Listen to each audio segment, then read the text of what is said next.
بسم الله الرحمن الرحيم. اللهم صل على محمد النبي الأمي وعلى آله وسلم تسليما. وقال قتادة جذاذا قطعهن. وقال الحسن في فلك مثل فلكة المغزل يسبحون يدورون. وقال ابن عباس رضي الله تعالى عنهما نفشت رعت يصعبون يمنعون أمتكم أمة واحدة. قال دينكم دين واحد. وقال عكرمة حسب. وقال غيره أحسوا توقعوه من أحسسوا خامدين. بسم اللہ الرحمن الرحیم.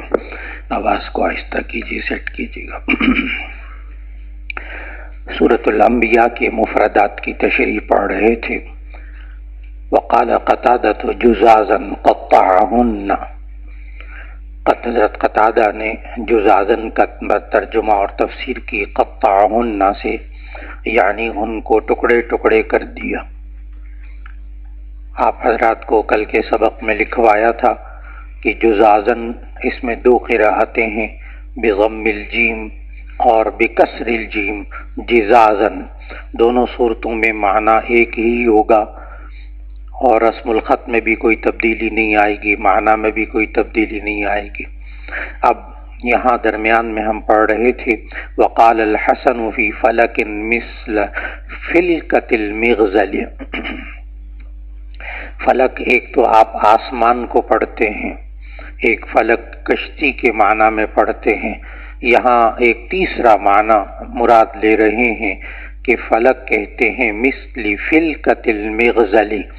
فلکا کہتے ہیں تکلہ، تا کاف کتاب والا لام ہا تکلہ، اور تکلہ کہتے ہیں وہ لوہے کی سلاخ جس پہ سوت کاٹنے والا اس پر دھاگا لپیٹتا ہے گول گول، جسے آپ آج کل دھاگے کی ریل کہتے ہیں.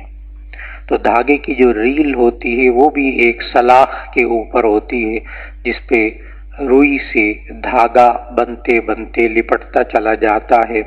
کیونکہ اس کے ارد گرد وہ گھومتا ہے اس لیے اس کو فلکا تکلا لوہے کی سلاخ. المغزل کا معنی سوت کاٹنے کا آلہ. آج مشینیں ہوتی ہیں، اس وقت یہ چرخہ ہوتا تھا، چرخہ. اب ترجمہ غور سے.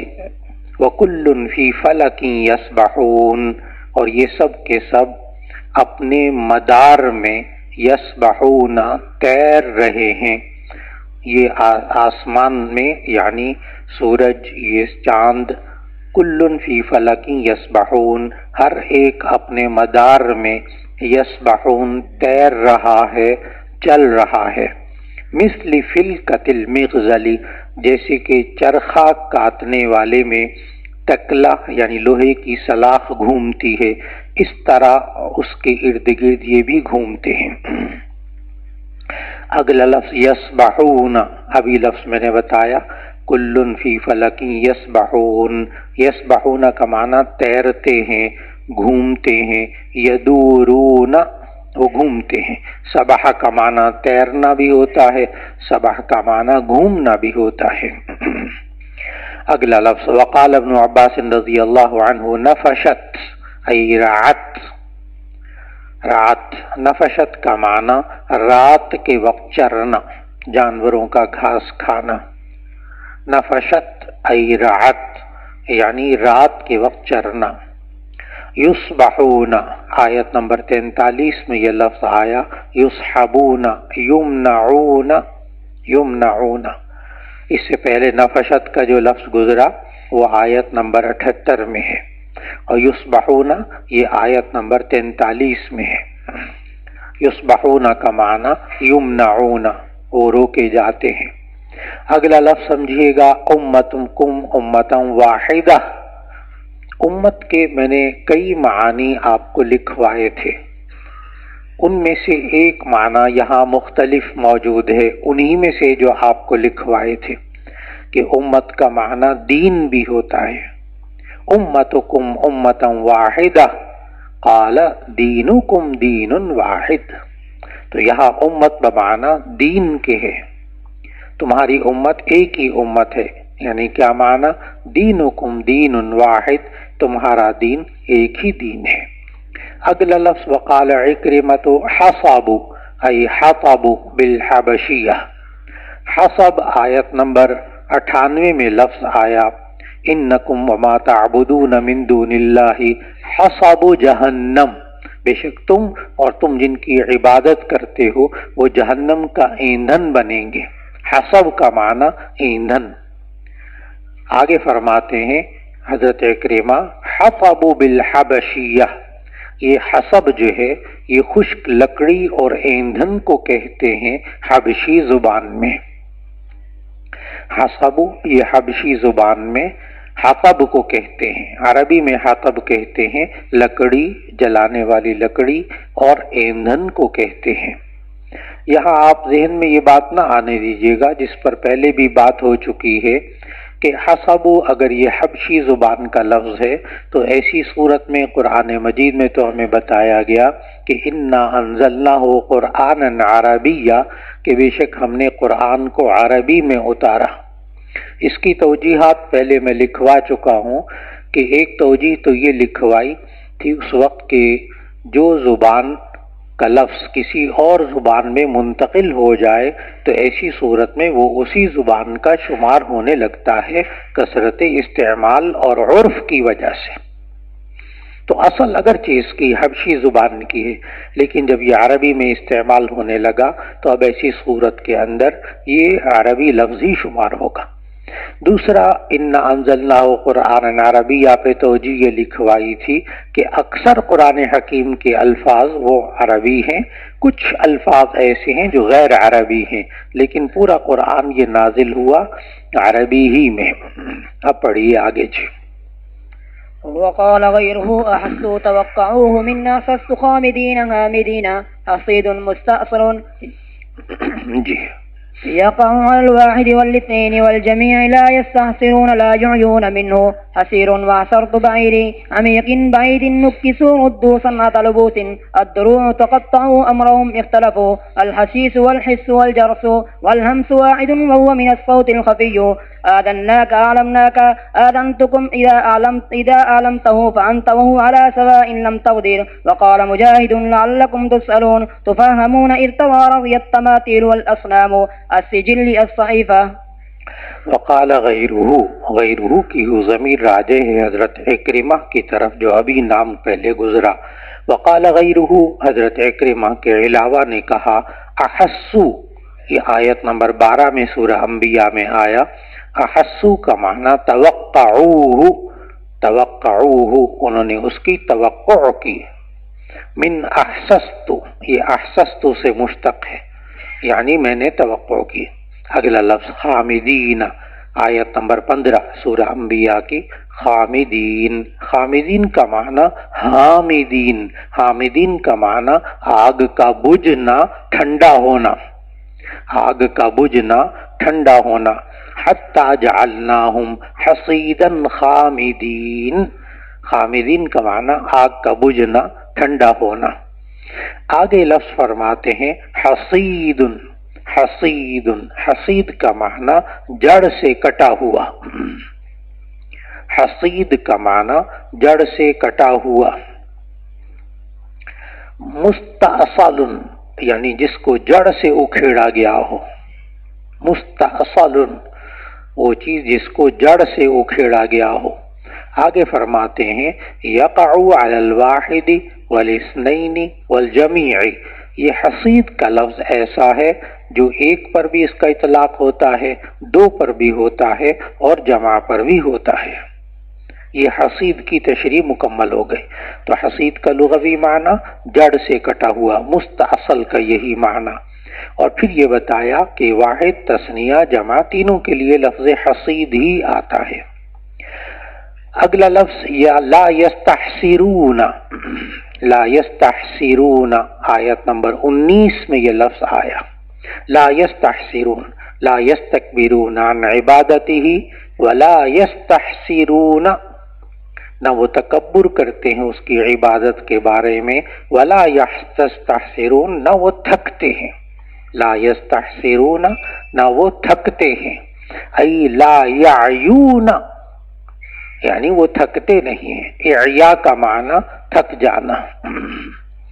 تو لا یستحسرون کا معنی وہ تھکتے نہیں ہیں. لا یعیون کا بھی یہی معنی ہے، یعنی وہ تھکتے نہیں ہیں. آگے فرماتے ہیں وَمِنْهُ حَسِيرٌ، وَمِنْهُ حَسِيرٌ، اسی لا یستحسرون کے مادے سے حسیر کا لفظ بھی قرآن مجید میں آیا ہے. یہ سورہ ملک کی آیت نمبر 4 ہے. حسیر جو ہے یہ سورہ انبیاء نہیں ہے، یہ سورہ ملک کی آیت نمبر 4 ہے. حسیر وحسرت بعیری، میں نے اپنے اونٹ کو تھکا دیا. وحسرت بعیری، میں نے اپنے اونٹ کو تھکا دیا. تو حسیر سورہ ملک میں بھی یہ تھکنے کے معنی میں ہے. اب آپ سمجھ گئے لا یستحسرون سورہ انبیاء میں ہے، لیکن حسیر سورہ ملک میں ہے، اور آپ اسے کیا کہتے ہیں؟ استطراد. تو یہ حسیر کا لفظ استطرادن لے کر آئے. اگلا لفظ نوٹ کیجئے گا عمیق بعید. عمیق بعید، یہ لفظ لکھیے گا عمیق بعید. یہ لفظ سورہ انبیاء میں بالکل نہیں آیا. عمیق بعید، عمیق ای بعید، عمیق کا معنی دور. یہ سورہ انبیاء میں بالکل نہیں آیا. یہ سورہ حج کی آیت نمبر 27 میں ہے. یہ سورہ حج کی آیت نمبر 27 میں ہے، جس کا ذکر سورہ انبیاء کے بعد آ رہا ہے، جس کا ذکر ابھی اگلے صفحے پر آ رہا ہے. عمیق یہ لفظ سورہ انبیاء میں بالکل نہیں ہے. یہ سورہ حج کی آیت نمبر 27 میں ہے. اور آگے لکھیے، شارحین بخاری لکھتے ہیں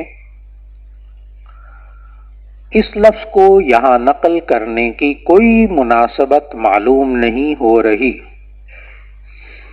اس لفظ کو یہاں نقل کرنے میں کوئی مناسبت معلوم نہیں ہو رہی.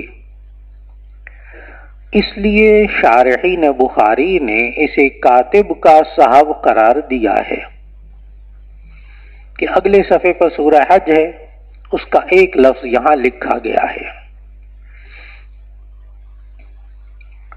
اگلے صفحے پر سورہ حج ہے اور اس کا ایک لفظ یہاں لکھا گیا ہے.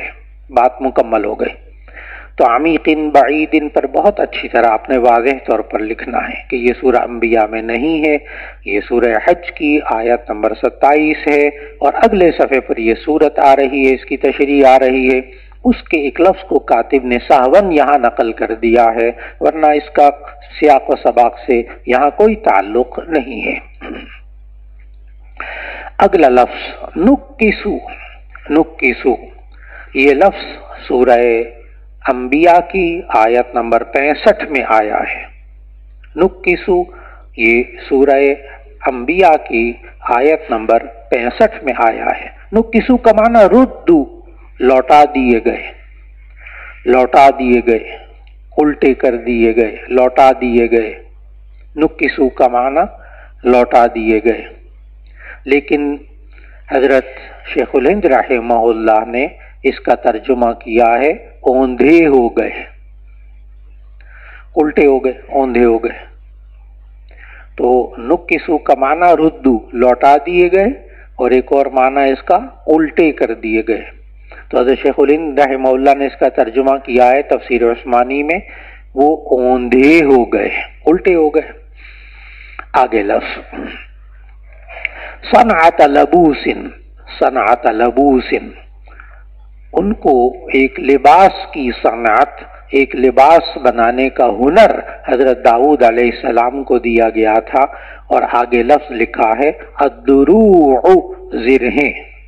الدروع زرہیں حضرت داؤد علیہ السلام کے بارے میں یہ آیت نمبر 80 ہے سورہ انبیاء کے اندر. وَعَلَّمْنَاهُ صَنْعَةَ لَبُوسٍ لَكُمْ. وَعَلَّمْنَاهُ صَنْعَةَ لَبُوسٍ لَكُمْ، ہم نے داؤد علیہ السلام کو زرہیں بنانے کی فن اور اس کا ہنر ان کو سکھایا تھا. زرہیں بناتے تھے وہ. اور آپ کو وہ آیت بھی یاد ہے سورہ حدید کی، حضرت داؤد علیہ السلام کے لیے معجزہ تھا کہ وَأَلَنَّا لَهُ الْحَدِيدَ، وَأَلَنَّا لَهُ الْحَدِيدَ، ہم نے ان کو لوہے کو موم کی طرح نرم کر دیا تھا ان کے لیے. بغیر گرم کیے حضرت داؤد علیہ السلام لوہے کو ہاتھ لگاتے تھے تو وہ پگھل جاتا تھا. یہ داؤد علیہ السلام کا معجزہ قرآن میں موجود. وَأَلَنَّا لَهُ الْحَدِيدَ، ہم نے ان کے لیے لوہے کو نرم بنا دیا تھا بغیر گرم کیے. وہ ہاتھ میں لوہا لیتے تھے تو وہ موم کی طرح نرم ہو جاتا تھا اور اس سے وہ زرہیں بناتے تھے، یعنی لوہے کی جیکٹ بناتے تھے. زرہ لوہے کی جیکٹ کہ جس کے اوپر تلوار نیزے بالکل اثر نہیں کرتے تھے. اب پڑھیے گا صنعت لبوس، لباس کی صنعت، صنعت کا معنی پیشہ، ہنر. کیا الدروع، ان کو زرہوں کی صنعت سکھائی گئی تھی حضرت داؤد علیہ السلام کو. اگلا لفظ تقطعوا امرهم ای اختلفوا. تقطعوا امرهم، یہ آیت نمبر 93 میں لفظ آیا تقطعوا بمعنی اختلفوا کے ہے.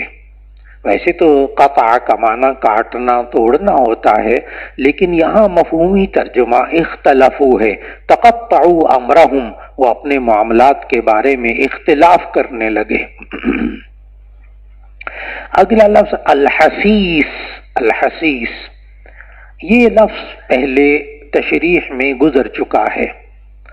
حسیس پچھلی صورت کے اندر حسیس کا معنی آپ نے پڑھا تھا قدموں کی آہٹ. حسیس کا معنی آپ نے گزشتہ صورت میں تشریح میں آپ نے پڑھا تھا قدموں کی آہٹ. لیکن یہاں جو سورہ انبیاء کے اندر ہے وہاں بھی یہی معنی ہے. لا يسمعون حسیسها، سورہ انبیاء کی آیت نمبر 102 میں یہ لفظ ہے حسیس. لا يسمعون حسیسها، وہ ہلکی سی آواز بھی نہیں سن سکتے، ہلکی سی آہٹ بھی نہیں سن سکتے.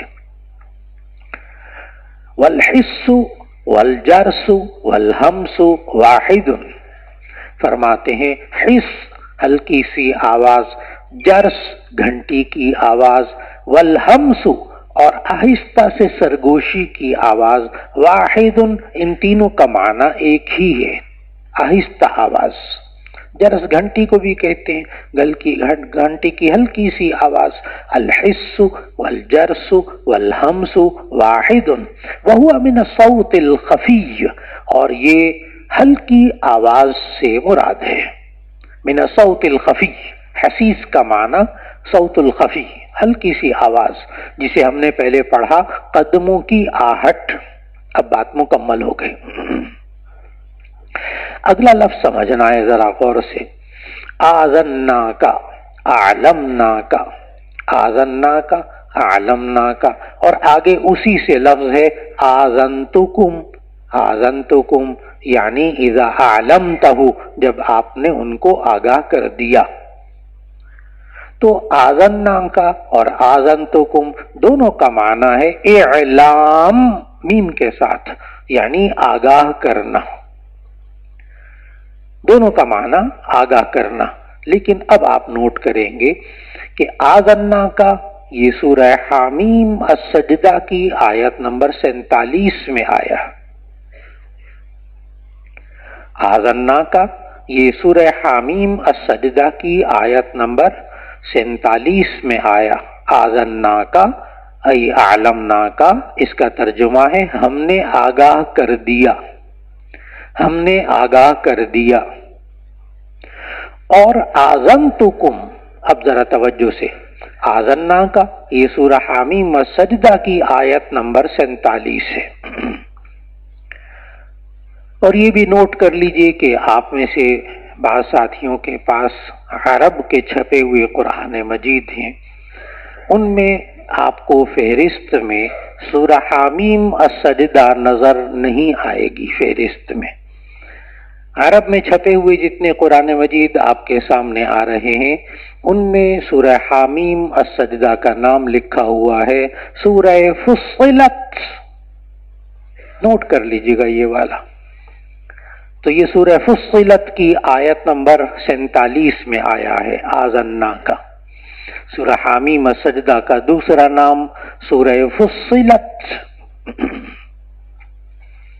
تو آذنا کا یہ سورہ حامیم السجدہ کی آیت نمبر 47 میں ہے، اور آذنتکم یہ سورہ انبیاء کی آیت نمبر 109 میں ہے۔ آپ سمجھ گئے کہ آذنا کا یہ بطور استطراد، لیکن یہاں استطراد مقدم ہے۔ بس الجھن صرف اتنی سی ہے کہ یہاں استطراد کیا ہے، مقدم ہے۔ اس سے پہلے بھی ایک جگہ گزری ہے کہ جہاں استطراد مقدم تھا، تو وہاں آپ نے بڑی ہوشیاری سے سمجھنا ہوگا۔ تو آذنا کا یہ سورہ حامیم السجدہ کا حوالہ ہے اور بطور استطراد کے ہے، اور آذنتکم یہ سورہ انبیاء کی آیت نمبر 109 میں ہے۔ اذا اعلمتہ جب آپ نے ان کو آگاہ کر دیا، فانت وہو علی سواء تو آپ اور وہ دونوں برابر ہو گئے، لم تغدر اب وہ دھوکہ نہیں دیں گے کیونکہ آپ نے ان کو آگاہ کر دیا۔ یہاں تک بات مکمل ہو گئی۔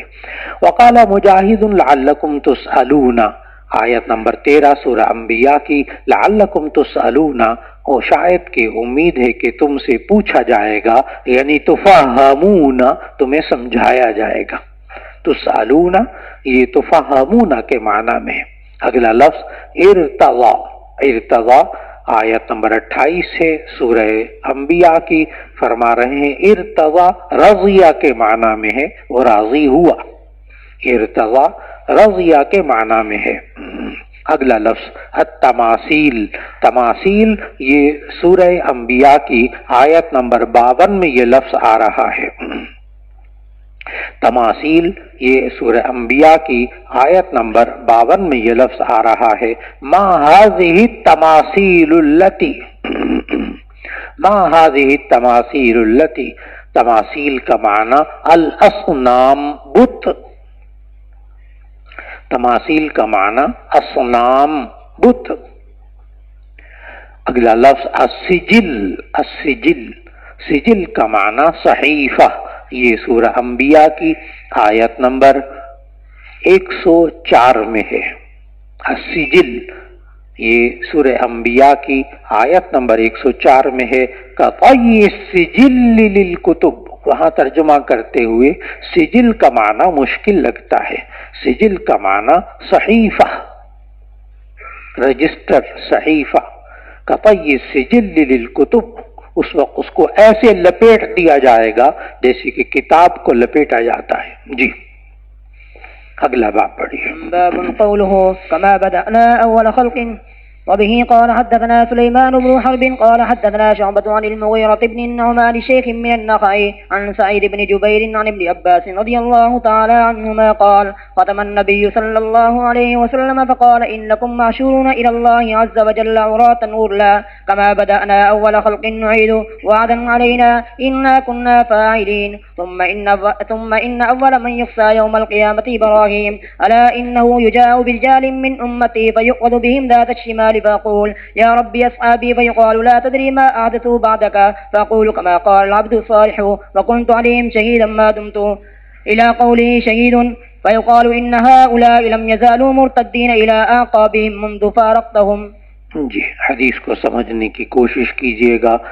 باب قولہ کما بدأنا اول خلق نعیدہ، آیت نمبر 104 ہے سورہ انبیاء کی، جیسا کہ ہم نے ان کو پہلے پیدا کیا تھا، نعید ہم دوبارہ پیدا کریں گے اسی طرح۔ وبه قال حدثنا سليمان بن حرب قال حدثنا شعبة عن المغيرة بن نعمان شيخ من النخعي عن سعيد بن جبير عن ابن عباس رضي الله عنهما قال خطب النبي صلى الله عليه وسلم فقال، یہ روایت پہلے گزر چکی ہے لیکن اس میں آنے والے چند الفاظ کو سمجھ لیجئے۔ انکم محشورون الی اللہ عز وجل، کہ بے شک تم جمع کیے جاؤ گے اللہ کے نزدیک عراتن غرلن، عراتن کا معنی برہنہ، بے لباس ہو کر اللہ کی طرف جمع ہوگے، تمہارے بدن پر لباس نہیں ہوگا۔ اور اگلا لفظ آپ پہلے بھی پڑھ چکے ہیں، غرلن، غرلل کہتے ہیں بغیر ختنے کے، غیر مختون غرلن، یعنی انسان جب پیدا ہوتا ہے، مرد پیدا ہوتا ہے تو اس وقت اس غیر مختون ہوتا ہے، تو قیامت کے دن بھی یہ اسی طرح اپنی اس حالت پر اٹھے گا کہ یہ غیر مختون ہوگا۔ تو بے شک تم جمع کیے جاؤ گے عوراتن، بے لباس، غرلن اور بغیر ختنے کے، کما بدأنا اول خلق نعید وعدا علینا انا کنا فاعلین، جیسا کہ ہم نے تمہیں پہلے پیدا کیا تھا اسی طرح ہم تمہیں دوبارہ لوٹائیں گے، دوبارہ پیدا کریں گے، وعدا علینا یہ ہم پر وعدہ ہے، انا کنا فاعلین بے شک ہم تو یہ کرنے والے ہی ہیں۔ پھر نبی صلی اللہ علیہ وسلم نے فرمایا ثم ان اول من یکسا یوم القیامت ابراہیم، پہلا وہ شخص جسے لباس پہنایا جائے گا قیامت کے دن وہ ابراہیم علیہ السلام ہوں گے۔ اس پر میں نے دو باتیں آپ کو لکھوائی تھیں اس وقت، ایک تو یہ کہ احادیث میں آتا ہے کہ سب سے قیمتی لباس اس دن نبی صلی اللہ علیہ وسلم کو پہنایا جائے گا، اور اس میں آیا ہے کہ سب سے پہلے ابراہیم علیہ السلام کو لباس پہنایا جائے گا، تو اس میں کوئی تضاد نہیں ہے، قیمتی ترین لباس نبی صلی اللہ علیہ وسلم کو اور سب سے پہلے لباس پہنایا جائے گا ابراہیم علیہ السلام کو۔ پھر اس کی میں نے وجہ بھی لکھوائی تھی آپ کو، ابراہیم علیہ السلام کو سب سے پہلے قیامت کے دن لباس کیوں پہنایا جائے گا، اس کی وجہ یہ بتائی تھی کہ اللہ کے دین کی خاطر دنیا میں بالکل برہنہ کر کے حضرت ابراہیم علیہ السلام کو آگ میں ڈالا گیا، ننگا کر کے آگ میں، عریانن آگ میں ڈالا گیا، اس لیے اس قربانی کی وجہ سے اللہ ان کو قیامت کے دن سب سے پہلے، جب سب لوگ بے لباس ہوں گے تو ان کو سب سے پہلے لباس پہنایا جائے گا اس فضیلت کی وجہ سے۔ ثم ان اول من یکسا یوم القیامت ابراہیم الا انہ یجاء برجال من امتی، میری امت میں سے کچھ لوگوں کو لایا جائے گا، یجاء مجہول، الا انہ یجاء برجال من امتی فیؤخذ بهم ذات الشمال فاقول، ان کو بائیں طرف لے جایا جائے گا یعنی جہنم کی طرف لے جانے لگیں گے، فاقول میں کہوں گا یا رب اصحابی، بس اس لفظ کو سمجھنا بڑا ضروری ہے، پہلے بھی یہ لفظ گزرا، اس وقت بھی میں نے سمجھایا، آج بھی اس پر لکھیے گا، بڑا ضروری ہے کہ چند لوگوں کو قیامت کے دن بائیں طرف یعنی جہنم کی طرف جب لے جایا جانے لگے گا، فاقول تو میں کہوں گا، نبی صلی اللہ علیہ وسلم فرما رہے ہیں کہ میں کہوں گا یا ربی اصحابی، تو یہاں ترجمہ کریں گے اے میرے رب یہ میرے ساتھی ہیں، یہاں اصحابی سے مراد صحابہ نہیں ہے، لکھیں بڑی زوردار طریقے سے لکھیں، یا ربی اصحابی کو عنوان بنائیں، یا ربی اصحابی کو عنوان بنائیں اور ترجمہ لکھیں، اس کا ترجمہ ہے اے میرے رب یہ میرے ساتھی ہیں۔ اصحاب صاحب کی جمع ہے، اصحاب صاحب کی جمع ہے بمعنی ساتھی، یہاں صحابہ مراد نہیں ہے، یہاں صحابہ مراد نہیں ہیں، بلکہ وہ لوگ مراد ہیں، بلکہ وہ لوگ مراد ہیں جو نبی صلی اللہ علیہ وسلم پر ایمان لائے، جو نبی صلی اللہ علیہ وسلم پر ایمان لائے لیکن نبی صلی اللہ علیہ وسلم کے موجود ہونے کے باوجود ان کی زیارت نہ کی، جو نبی صلی اللہ علیہ وسلم پر ایمان لائے لیکن نبی صلی اللہ علیہ وسلم کی زیارت نہیں کی۔ اب صحابی کی تعریف ذہن میں آ رہی ہے نا، صحابی کی تعریف میں 3 جز ہمیشہ یاد رکھنا، 3 جز، 3 باتیں صحابی کی تعریف میں۔ نمبر 1 ایمان لائے ہوں، نبی صلی اللہ علیہ وسلم پر ایمان لائے ہوں۔ نمبر 2 نبی صلی اللہ علیہ وسلم کی زیارت کی ہو۔ نمبر 3 ایمان ہی کی حالت میں ان کی وفات ہوئی ہو۔ صحابی کی تعریف میں تین بڑی اہم باتیں ہیں، ایک بھی اس میں سے کم ہوگی تو وہ صحابی نہیں ہوگا، وہ صحابی نہیں کہلائے گا۔ نمبر ایک، نبی صلی اللہ علیہ وسلم پر ایمان لائے۔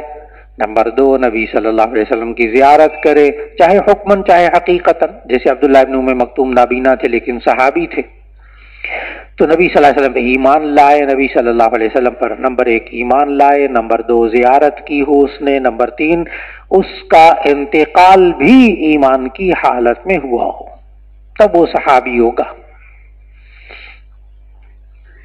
یہ لکھ لو اچھی طرح۔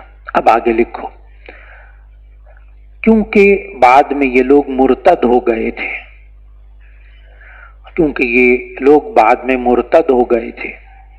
حضرت ابو بکر صدیق رضی اللہ تعالی عنہ نے ان سے قتال کیا تھا، حضرت ابو بکر صدیق رضی اللہ تعالی عنہ نے ان سے قتال کیا تھا۔ یہ مسیلمہ کذاب اور اسود عنسی کے ساتھی تھے، یہ مسیلمہ کذاب اور اسود عنسی کے ساتھی تھے۔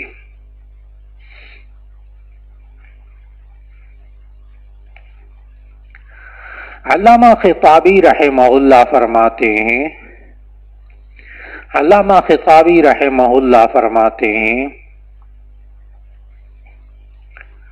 لم یرتد، بڑی اہم بات ہے مولانا، قال الخطابی رحمہ اللہ لم یرتد من الصحابۃ احد، قال الخطابی لم یرتد من الصحابۃ احد، جس پر صحابی کی تعریف صادق آتی ہے، جس پر صحابی کی تعریف صادق آتی ہے، اس میں سے ایک صحابی بھی کبھی مرتد نہیں ہوا، جس پر صحابی کی تعریف صادق آتی ہے اس میں سے کوئی ایک بھی مرتد نہیں ہوا۔ تفصیلات کے لیے دیکھیے شرح بخاری فتح الباری، اس بات کی تفصیل کے لیے دیکھیے شرح البخاری فتح الباری جلد نمبر 11 صفحہ نمبر 385 385، فتح الباری جلد نمبر 11 صفحہ نمبر 385، چونکہ بڑی اہم بحث ہے میں نے مختصر کر کے لکھوائی ہے، وہاں اور توجیحات بھی موجود ہیں۔ یا ربی اصحابی، اب یہ تھا اصل میں مشکل مقام کہ نبی صلی اللہ علیہ وسلم اپنے گمان کے مطابق پوچھیں گے یا ربی اصحابی، اے میرے رب یہ تو میرے ساتھی ہیں، میں نے یہ ترجمہ نہیں کیا میرے صحابہ ہیں، یہ تو میرے ساتھی ہیں۔ فیقال، کہا جائے گا لا تدری ما احدثوا بعدک، آپ نہیں جانتے کہ آپ کے بعد انہوں نے کیا کیا، ما احدثوا بعدک، فاقول کما قال العبد الصالح، تو میں وہی بات کہوں گا جیسے کہ اللہ کا ایک نیک بندہ یعنی عیسیٰ علیہ السلام نے بات کہی، وَكُنْتُ عَلَيْهِمْ شَهِيدًا، یعنی قیامت کے دن وہ بھی یہی کہیں گے، یہ آیت بھی بڑی تفصیل سے بحث گزر چکی، وَكُنْتُ عَلَيْهِمْ شَهِيدًا مَا دُمْتُ فِيهِمْ إِلَىٰ قَوْلِهِ شَهِيدٌ۔ آپ کو آیت یاد ہے کہ وَكُنْتُ عَلَيْهِمْ شَهِيدًا مَا دُمْتُ فِيهِمْ فَلَمَّا تَوَفَّيْتَنِي كُنْتَ أَنْتَ الرَّقِيبَ عَلَيْهِمْ وَأَنْتَ عَلَى كُلِّ شَيْءٍ شَهِيدٌ، سورہ مائدہ کی آیت نمبر 117۔ فَيُقَالُ، بس کہا جائے گا إِنَّ هَؤُلَاءِ لَمْ يَزَالُوا مُرْتَدِّينَ إِلَىٰ أَعْقَابِهِمْ مُنْذُ فَارَقْتَهُمْ، تو کہا جائے گا کہ یہ سب وہ لوگ ہیں جو مرتد ہو گئے تھے۔ لم یزالو نفی پر نفی داخل ہو، معنی اس بات کا ہو جاتا ہے لم یزالو مرتدین الی اعقابہم، یہ اپنی ایڑیوں کے بل پر پھرنے والے تھے، منذ فارقتہم، جس وقت کے آپ ان سے جدا ہو گئے تھے، آپ کے بعد یہ سب لوگ مرتد ہو گئے تھے۔ جی پڑھیے۔ سورۃ الحج وقال ابن عيينة المخبتين المطمئنين. وقال ابن عباس رضی اللہ تعالی عنہما فی امنیته. سورۃ الحج، ہر سورت کے آغاز میں آپ 8 چیزیں تحریر فرماتے ہیں. تعارف میں اس سورت کا نام سورۃ الحج ہے. حج کا لغوی معنی ہوتا ہے زیارت کرنا، اور اصطلاح میں کہتے ہیں، اور اصطلاح میں حج کہتے ہیں مخصوص مناسک ادا کرنا. حج کہتے ہیں مخصوص مناسک ادا کرنا، جنہیں مناسک حج، حج کے اعمال کہتے ہیں. یہ نام اس سورت کی آیت نمبر 27 میں ہے. یہ نام اس سورت کی آیت نمبر 27 میں ہے. وَأَذِّن فِي النَّاسِ بِالْحَجِّ يَأْتُوكَ رِجَالًا وَعَلَى كُلِّ ضَامِرٍ. وَأَذِّن فِي النَّاسِ بِالْحَجِّ، یہ مدنی سورت ہے. یہ مدنی سورت ہے. ترتیب توقیفی نمبر 22. ترتیب توقیفی نمبر 22. ترتیب نزولی نمبر 103. ترتیب نزولی نمبر 103. اس کی کل آیات 78 ہیں، 7-8. اس کی کل آیات 78 ہیں. اس میں رکوع کل 10 ہے. رکوع اس میں کل 10 ہے. مولانا تعارف میں 8 چیزیں پوری ہو گئی. الحمدللہ. پڑھیے. وقال ابن عيينة المخبتين المطمئنين. وقال ابن عباس رضي الله تعالى عنهما في أمنيته إذا حدث ألقى الشيطان في حديثه فيبطل الله ما يلقي الشيطان ويحكم آياته ويقال أمنيته قراءته إلا أماني يقرؤون ولا يكتبون. وقال مجاهد مشيد بالقصر. وقال غيره يسطون يفرطون من السطور. ويقال يسطون يبطشون وهدوا إلى الطيب من القول ألهموا. وقال ابن عباس رضي الله تعالى عنهما بسبب بعبر إلى سقف البيت تذهل تشغل. جی توجہ سے الفاظ کے معنی کو سمجھیے. وقال ابن عیینہ، سفیان ابن عیینہ کہتے ہیں المخبتین. آیت نمبر 34 میں یہ لفظ آ رہا ہے سورہ حج کی. آیت نمبر 34 میں المخبتین کا معنی ہے المطمئنین، اطمینان کرنے والے، تواضع کرنے والے، عاجزی کرنے والے. وقال ابن عباس رضی اللہ عنہما فی امنیتہ. یہ امنیتی ہی کے بارے میں لکھیے گا تھوڑی سی بات. امنیتی ہی، امنیتی ہی اس کے عربی میں 2 معانی ہیں. امنیتی ہی اس کے عربی میں 2 معانی ہیں. نمبر 1 تمنا بمعنی آرزو کرنا، خیال کرنا.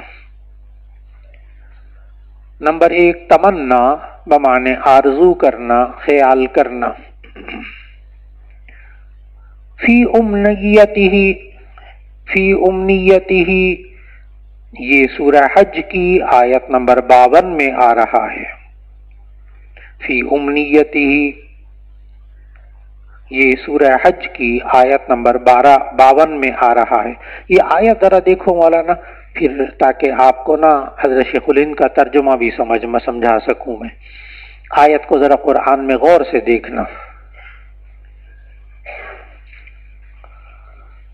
پھر آپ کو اندازہ ہوگا کہ حضرت شیخ الہند نے ترجمہ کس سوچ سے کیا ہے.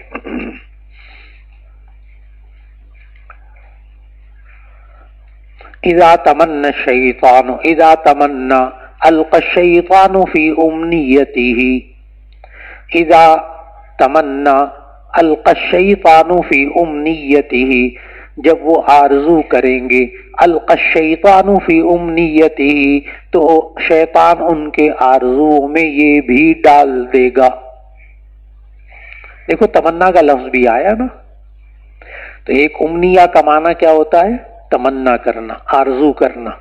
اب آگے لکھ لو کہ شیخ الہند نے یہی ترجمہ کیا ہے، لکھ لیجئے۔ تمنا اور امنیہ عربی میں دو معنوں کے لیے آتا ہے۔ تمنا اور امنیہ عربی میں دو معنوں کے لیے آتا ہے۔ نمبر ایک، تمنا بمعنی آرزو کرنا۔ اب آگے لکھیے، شیخ الہند رحمہ اللہ نے امنیتی کا معنی تمنا آرزو کا کیا ہے۔ حضرت شیخ الہند رحمہ اللہ نے امنیہ کا ترجمہ تمنا آرزو ہی کیا ہے۔ اب آگے لکھو معنی نمبر 2، یہ ذرا سنبھل کر لکھنا۔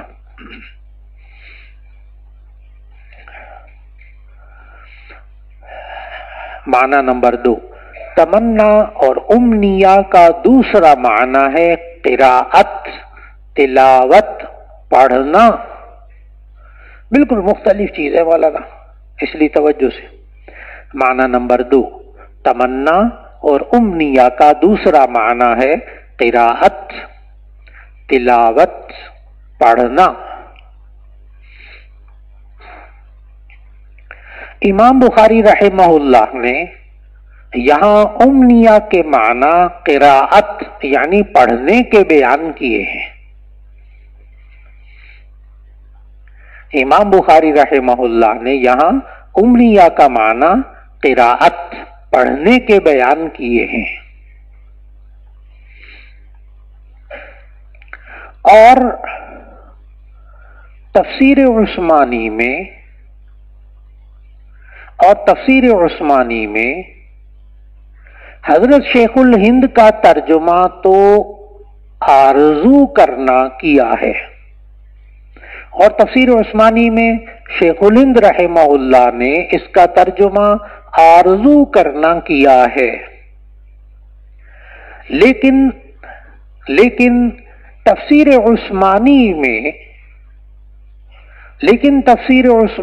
میں علامہ شبیر احمد عثمانی رحمت اللہ علیہ نے، لیکن تفسیر عثمانی میں علامہ شبیر احمد عثمانی رحمت اللہ علیہ نے تمنا بمعنی قراءت کو ترجیح دی ہے۔ تمنا اور امنیہ میں قراءت کے معنی کو ترجیح دی ہے۔ مولانا بڑی عجیب سی بات ہے، بڑی عجیب سی بات ہے۔ وہاں پڑھتے ہوئے بندہ بہت الجھتا ہے تفسیر کو نا، کہ حضرت شیخ الہند تمنا اور امنیہ کا ترجمہ کیا کر رہے ہیں؟ آرزو، اور ادھر تفسیر میں، وہیں تفسیر میں حضرت علامہ شبیر احمد عثمانی رحمہ اللہ کیا ترجمہ کر رہے ہیں؟ قراءت، پڑھنا۔ اب یہ دونوں ترجمے یہاں کیسے درست ہوں گے؟ اب یہ سمجھیے گا۔ تمنا اور آرزو والا ترجمہ تو آپ کو سمجھ میں آ گیا۔ اذا تمنا الشیطان، اذا تمنا القى الشیطان فی امنیتہ، جب وہ آرزو کرتے ہیں تو شیطان ان کی آرزوؤں میں اور ڈال دیتا ہے۔ القى الشیطان فی امنیتہ، یہ شیخ الہند کا ترجمہ۔ اب آپ ذرا توجہ سے بخاری پڑھو، کیونکہ علامہ شبیر احمد عثمانی رحمہ اللہ نے بخاری شریف کے اس معنی کو ترجیح دی ہے، اس لیے توجہ سے پڑھو۔ وقال ابن عباس رضی اللہ تعالی عنہما فی امنیتہ، کا کیا مطلب؟ اذا حدث، جب نبی بات کرتا ہے، اذا حدث، جب نبی بات کرتا ہے، القى الشیطان فی حدیثہ، تو شیطان ان کی بات میں ایک اور بات کو ملا دیتا ہے۔ اذا حدث، جب نبی بات کرتا ہے، القى الشیطان فی حدیثہ، تو شیطان نبی کی بات میں کوئی بات ملا دیتا ہے۔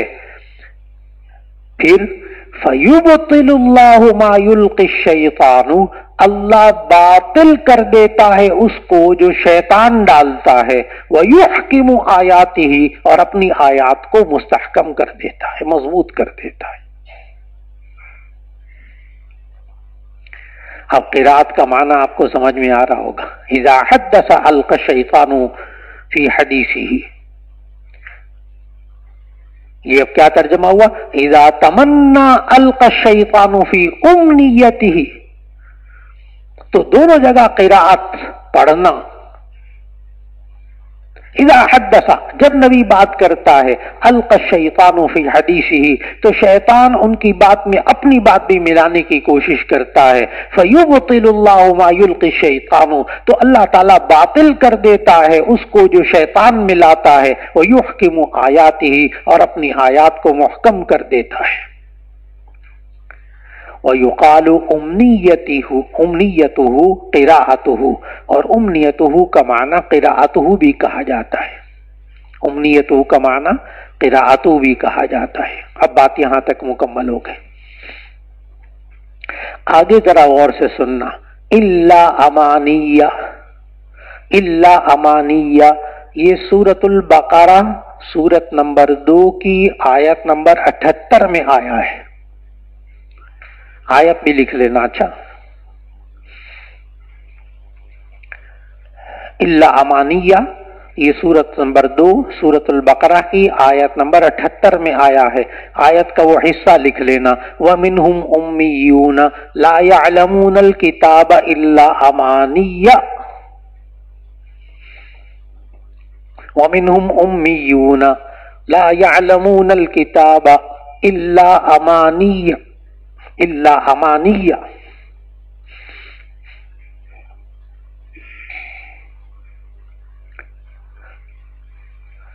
یہاں بھی امام بخاری نے امانیہ کا معنی یقرؤون ولا یکتبون کیا ہے. یہاں بھی امام بخاری رحمہ اللہ نے امانیہ کا ترجمہ یقرؤون کیا ہے. آگے لکھیے گا. لیکن شیخ الہند رحمہ اللہ نے سورۃ البقرہ میں بھی اس کا ترجمہ آرزو کیا ہے.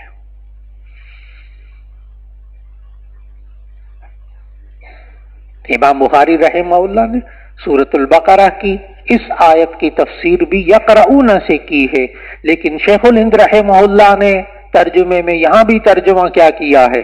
آرزو کیا ہے. مولانا اس کو آپ پھر کیا کہیں گے؟ استطراد. ٹھیک، امنیتی ہی کو سمجھتے سمجھاتے امانیہ کو بھی ذکر کر دیا کہ قرآن مجید میں ایک اور جگہ ایسا ہوا ہے، وہاں بھی یقرؤون کا معنی ہے، لیکن وہاں بھی شیخ الہند نے کیا ترجمہ کیا ہے؟ آرزو. پڑھیے. الا امانیہ یقرؤون ولا یکتبون، یعنی وہ پڑھتے ہیں لکھتے نہیں ہیں. وقال مجاہد مشید، مشید، اب اس لفظ کو بھی سمجھیے گا. مشید یہ سورہ حج کی آیت نمبر 45 میں یہ لفظ آ رہا ہے. سورہ حج کی آیت نمبر 45 میں لفظ آ رہا ہے. وبئر معطلۃ وقصر مشید. قصر محل، مشید کا معنی چونے سے پکا تعمیر کیا ہوا. مشید کا معنی چونے سے تعمیر کیا ہوا. مشید چونے سے تعمیر کیا ہوا. آگے لفظ لکھا ہے بالقصۃ. قصہ کا معنی چونا. پہلے زمانے میں یہ چونا استعمال ہوتا تھا سیمنٹ کے لیے. یہ پتھر ہے، پتھر ہے، اس کو گرم کر کے خوب اچھی طرح گرم کر لیتے ہیں، پھر اس کو جب پانی میں ڈالتے ہیں تو یہ پاؤڈر بن جاتا ہے چونا. یہ جو کتھا چونا پان میں بھی استعمال کرتے ہیں اور یہ قلعی کے لیے بھی استعمال کرتے ہیں. تو اصل میں ہوتا یہ پتھر ہے، لیکن اس پتھر کو ایک خاص سطح تک گرم کرتے ہیں تو رہتا یہ پتھر ہے، لیکن جب اس کو پانی وانی میں ڈالو تو یہ بالکل ایک مائع دودھ کی طرح، پاؤڈر کی طرح بن کے مل جاتا ہے. اسے آپ قلعی کرتے ہیں، وہی چونا یہاں ہے. اس وقت یہ محلات کو مضبوط کرنے کے لیے یہ استعمال ہوتا تھا. تو وقال مجاہد مشید بالقصۃ. تو حضرت مجاہد رحمہ اللہ کہتے ہیں مشید کا معنی کیا؟ چونے سے تعمیر کیا ہوا. قصہ کا معنی بھی چونا، یعنی پختہ محل. قصر مشید، پکے محلات. آگے لفظ وقال غیرہ، اور حضرت مجاہد رحمہ اللہ کے علاوہ نے کہا یسطون، یسطون یہ آیت نمبر 72 میں لفظ آ رہا ہے۔ یسطون کا معنی حد سے آگے بڑھنا، یفرطون یا یفرطون وہ حد سے آگے بڑھ جاتے ہیں، یفرطون من السطوہ، یسطون من السطوہ یہ سطوہ سے مشتق ہے۔ ویقال یسطون یبطشون، اور یسطون کا معنی یبطشون کا معنی بھی آتا ہے، یعنی حملہ کرنا، یبطشون حملہ کرنا۔ آگے لفظ وہدو الی الطیب من القول، وہدو الی الطیب من القول، ہدو کی تفسیر کر رہے ہیں الہمو سے، ہدو کی وہدو الی الطیب من القول یعنی الہمو الی الطیب من القول، پاکیزہ بات ان کے دلوں میں ڈال دی جاتی تھی۔ آیت نمبر 24 میں، سورہ حج کی آیت نمبر 24 میں یہ لفظ آیا۔ اگلا لفظ قال ابن عباس رضی اللہ عنہما بسبب، اس لفظ کو سمجھنا ہے۔ آیت اگر آپ دیکھ لیں، آیت اگر آپ دیکھ لیں سورہ حج کی آیت نمبر 15، تو آپ کو ایک خاص بات سمجھانی ضروری ہے، جو امام بخاری تشریح نقل کر رہے ہیں وہ اس کے بغیر سمجھ میں نہیں آئے گی۔ آیت نمبر 15 سورہ حج کی، سورت نمبر 22 سورہ حج کی آیت نمبر 15، من کان یظن ان لن ینصرہ اللہ فی الدنیا والآخرہ فلیمدد بسبب الی السماء۔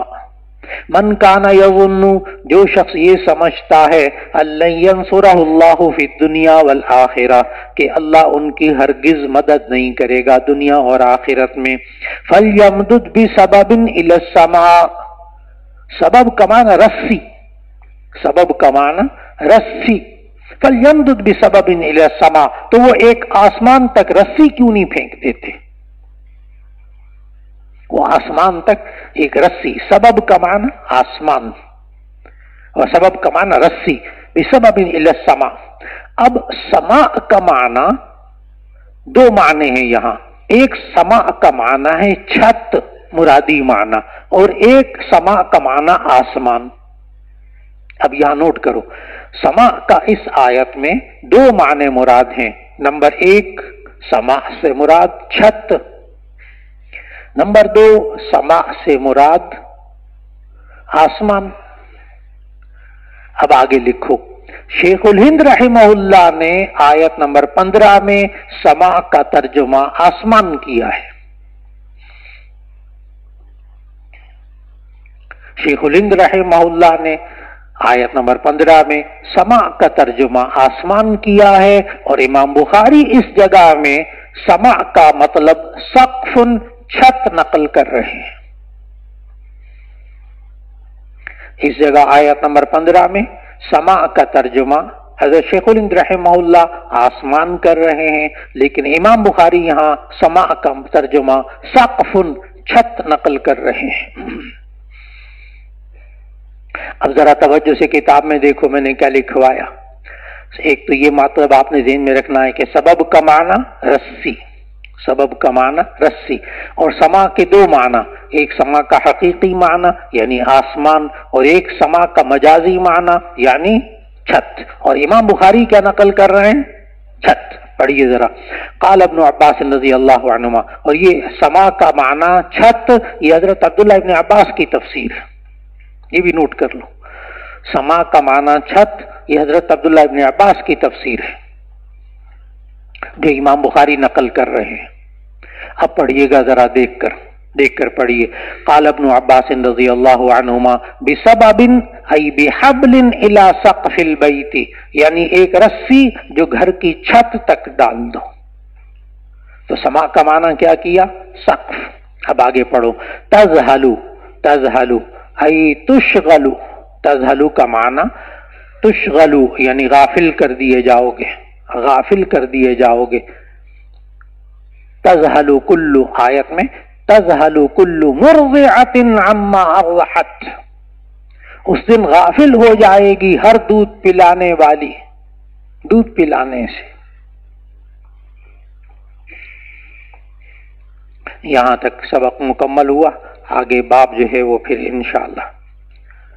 ایک صاحب نے سوال کیا، ایک شخص نبی صلی اللہ علیہ وسلم کی حیات مبارکہ میں نبی پر ایمان لے آئے، پھر نبی کے وصال کے بعد العیاذ باللہ مرتد ہو جائے، پھر بعد میں دوبارہ اسلام لے آئے، تو کیا اس کو اب بھی صحابی کہا جائے گا؟ کیا اس کا ارتداد صحابیت کے لیے معنی نہیں ہوگا؟ نہیں مولانا، یہ آپ الجھا دیا ہے اپنے ذہن کو، آپ نے بات کو سمجھا ہی نہیں۔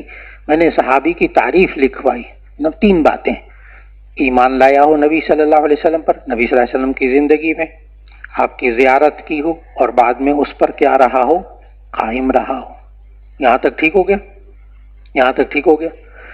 اب اگر کوئی ایمان لایا، نبی صلی اللہ علیہ وسلم کی زیارت ہی نہیں کی، تو وہ بھی صحابی نہیں، اور اگر ایمان لایا، زیارت نہیں کی اور مرتد ہو گیا، وہ بھی صحابی نہیں، اور نبی صلی اللہ علیہ وسلم پر ایمان لایا ہو، زیارت کی ہو، وہ صحابی ہو، پھر مرتد ہو گیا ہو۔ میں نے بڑے دعوے کے ساتھ علامہ خطابی کا قول نقل کیا ہے، بڑے دعوے کے ساتھ علامہ خطابی کا قول نقل کیا ہے، لم یرتد من الصحابۃ احد، صحابہ میں سے کوئی ایک بھی مرتد نہیں ہوا۔ یہاں تک سمجھ میں آ گیا؟ بہت واضح کر کے میں نے بولا۔ اچھا، اب بالفرض اگر کوئی نبی صلی اللہ علیہ وسلم پر ایمان لے آئے لیکن کبھی زیارت نہیں کی، صحابی نہیں ہوا، پھر کسی وقت میں مرتد ہو گیا، پھر کسی وقت میں صحابی تو تھا نہیں، ایمان پھر گیا دین سے، پھر کوئی وقت آیا اور پھر نبی صلی اللہ علیہ وسلم پر ایمان لایا، نبی صلی اللہ علیہ وسلم کی زیارت کی، حالت ایمان میں مرا، بولو صحابی ہے کہ نہیں؟ ساری بات آپ نے سمجھ لی نا، ساری بات سمجھ لی تو سوال ہی نہیں بنتا ہے بالکل ہی، اس لیے پوری بات اچھی طرح سمجھو۔ ہاں جی، کہتے ہیں حضرت آدم علیہ السلام نے جو کام کیا تھا وہ عالم دنیا میں نہیں کیا تھا، جنت میں کیا تھا، تو پھر عالم دنیا میں اس پر کیے کہ توبہ کیسے درست ہو سکتی؟ اللہ کے بندے، وہ جو جنت میں تھے آدم علیہ السلام، اس وقت وہ عالم دنیا ہی تھا، عالم ارواح تو ہوگا قیامت کے بعد، عالم ارواح تو کب ہوگا؟ قیامت کے بعد، جب ان سے سوال و جواب ہوگا۔ آدم علیہ السلام کی بعثت کا مقصد کیا تھا؟ کہ حضرت آدم علیہ السلام تشریعی نبی تھے، جبکہ اس وقت دنیا میں کوئی بھی انسان موجود نہیں تھا۔ تو آدم علیہ السلام تشریعی نبی تھے، اس وقت بعثت کا مقصد کیا تھا؟ کہ اللہ نے دعویٰ کرنا تھا، وَلَقَدْ بَعَثْنَا فِي كُلِّ أُمَّةٍ رَسُولًا، ہم نے ہر امت کے لیے رسول بھیجے، پہلے انسان سے لے کے آخری انسان تک، قیامت تک کوئی مرحلہ ایسا نہیں ہوگا کہ جس کے لیے کوئی نبی اللہ نے بھیجا نہ ہو۔ یہاں تک سمجھ میں آ گیا؟ کوئی مرحلہ نہیں۔ اب سوال یہ ہے کہ جو پہلا انسان تھا اس کے لیے نبی کون تھا؟ تو اس کا اللہ نے حل کیا نکالا کہ پہلے انسان کو ہی نبی بنا کر بھیج دیا۔